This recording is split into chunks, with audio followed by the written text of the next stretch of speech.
नमस्कार साथियों, हिंदी नेटशाला चैनल में आप सभी का पुनः हार्दिक अभिनंदन है। इस चैनल पे प्रमाणिक पुस्तकों के माध्यम से आप तैयारी कर रहे हैं, लेकिन आज आपके समक्ष प्रस्तुत कर रही हूँ कुछ परीक्षा उपयोगी, महत्वपूर्ण और रिवीजन की दृष्टि से इम्पॉर्टेंट वन लाइनर्स।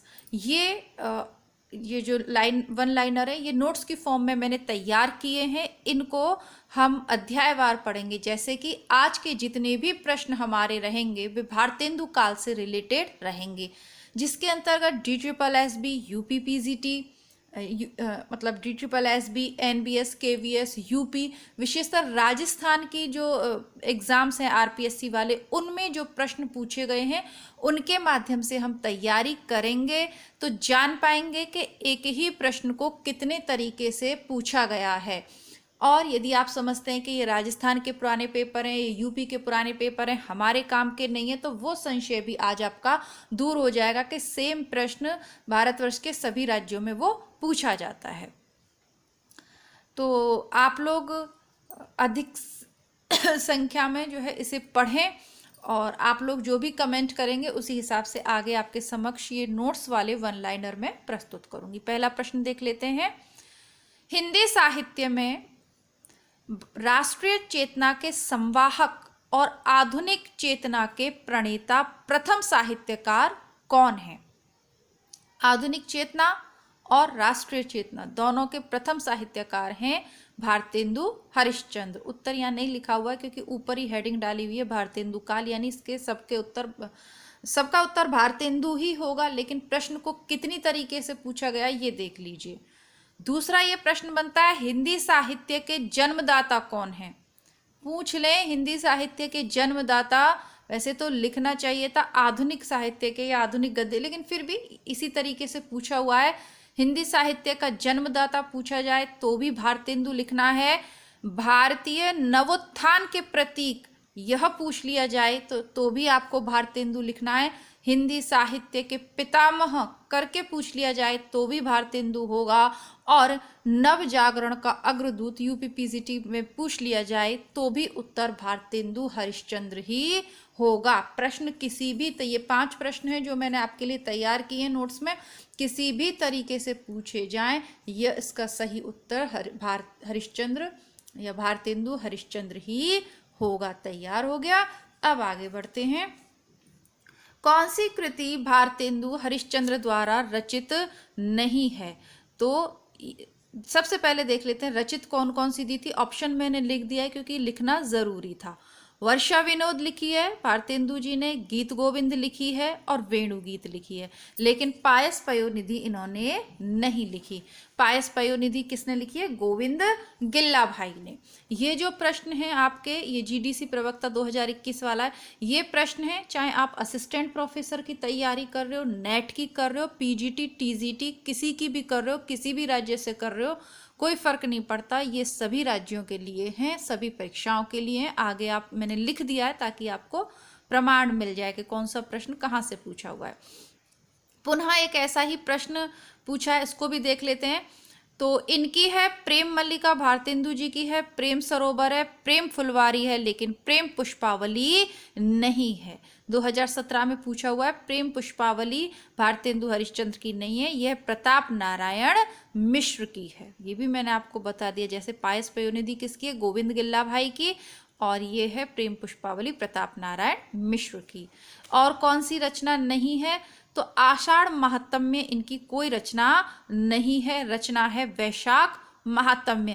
ये देखिए इनकी तो बहुत सारी रचना, 175 रचनाएं, और 175 रचना आप याद नहीं कर पाओगे। 150 मान लीजिए, 150 भी याद नहीं हो पाएंगी। इसलिए ये संकलन है, जैसा मैंने आपको बताया ये नोट्स हैं आपके, तो ये संकलन है उन प्रश्नों का जो बारंबार रिपीट हो रहे हैं ना, तो ये जरूर याद रखिएगा। कौन कौन सी हैं? अपवर्ग पंचक है, भक्ति सर्वस्व है, और हिंदी भाषा है। हिंदी भाषा किसकी रचना है? ये भैया आपका UPTGT 2021 में पूछा हुआ है।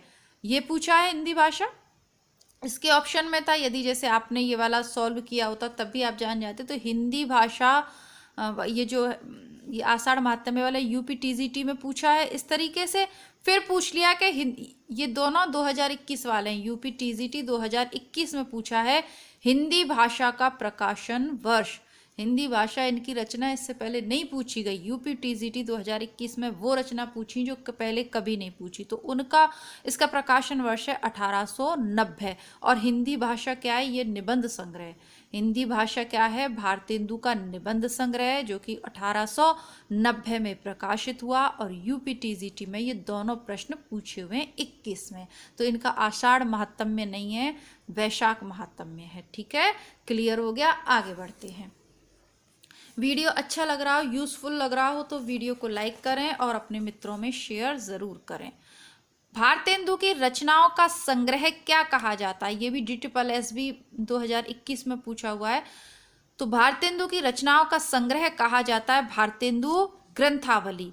ब्रजरत्न दास जी ने इसका संपादन किया है। भारतेंदु कृत तदीय सर्वस्व किसका अनुवाद है? तो जो नारद भक्ति सूत्र बुक है उसका अनुवाद है तदीय सर्वस्व। तो ये भी टीजीटी 2021 का है। भारतेंदु ने काव्य धारा को किस ओर मोड़ा? ये भी 21 का है, स्वदेश प्रेम की ओर मोड़ा।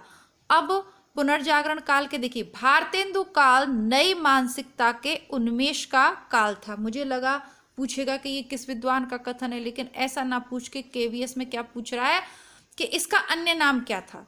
पुनर्जागरण काल। ये एमपी असिस्टेंट प्रोफेसर में भी पूछा है, यूपी टीजीटी में भी पूछा है और यूपी पीजीटी में भी पूछा गया है। भारतेंदु काल का दूसरा नाम पुनर्जागरण काल है। अब कुछ कथन और पंक्तियां हैं भारतेंदु जी की, ये देख लीजिएगा। निज भाषा उन्नति अह सब उन्नति को मूल, एमपी असिस्टेंट प्रोफेसर 2017 में पूछिए। फिर पूरी जो दोहा है इनका, बिन निज भाषा ज्ञान के मिटत न हिय का सूल, ये 2018 और 2021 की पीजीटी में पूछा हुआ है। फिर है भीतर भीतर सब रस चूसे, हंस हंस के तन मन धन मूसे, ये भी पंक्तियां किसकी हैं? भारतेंदु हरिश्चंद्र की हैं। इसके आगे ये समस्या वाला है, क्यों सखी साजन नहीं शराब, ये आगे हमने पढ़ा है, शुक्ल की बुक में पढ़ लिया है तो क्लियर है चीजें। ये सब कुछ जो भी पूछा हुआ है ना, ये सब रामचंद्र शुक्ल की बुक में मिल जाएगा। और ये बुक पूरी की पूरी प्लेलिस्ट में मैं करवा चुकी हूँ, हाइलाइट्स करवा के पूरी बुक ये जो है रंगी हुई होगी, क्योंकि जितने भी प्रश्न पूछे गए हैं, जितना भी इम्पोर्टेंट है, सब मैंने आपको करवा दिया। बारंबार नहीं करवा सकते पूरी बुक को, इसीलिए जो है आप प्लेलिस्ट से, यदि पहली बार हैं चैनल पे, नए हैं, प्लेलिस्ट से जाइए और इस बुक को फटाफट से आप लोग कर लीजिए। टीजीटी पीजीटी नेट असिस्टेंट जो भी कर रहे हो उससे फ़र्क नहीं पड़ता, सीधे इस बुक से प्रश्न बनते हैं। कैसे बनते हैं? उदाहरण देखिए आप। भारतेंदु ने जिस प्रकार हिंदी गद्य की भाषा का परिष्कार किया, उसी प्रकार काव्य की ब्रज भाषा का भी। ये कथन किसका है? तो ये रामचंद्र शुक्ल की बुक में आपको मिल जाएगा, रामचंद्र शुक्ल का है। दूसरा इंपॉर्टेंट है, भारतेंदु जिस प्रकार वर्तमान गद्य भाषा के स्वरूप प्रतिष्ठापक थे, उसी प्रकार वर्तमान साहित्य परंपरा के प्रवर्तक भी थे। ये आरपीएससी कॉलेज लेक्चरर 2020 में पूछा है। इसका उत्तर भी है रामचंद्र शुक्ल। मैंने इसीलिए आपसे बारंबार कहा है कि शुक्ल को जरूर पढ़िए। देखिए फिर पूछ रहा है, यूपी पीजीटी में भी शुक्ल से पूछ रहे हैं कि आचार्य रामचंद्र की दृष्टि में किस युग के लेखकों की दृष्टि व्याकरण के नियमों पर अच्छी तरह नहीं जमी थी? तो सही उत्तर होगा भारतेंदु युग। रामस्वरूप चतुर्वेदी जी की बुक तो हम पढ़ ही रहे हैं, चैनल पे अभी चली रही है। आप अगर जुड़, देखो ये रामस्वरूप चतुर्वेदी जी की बुक है।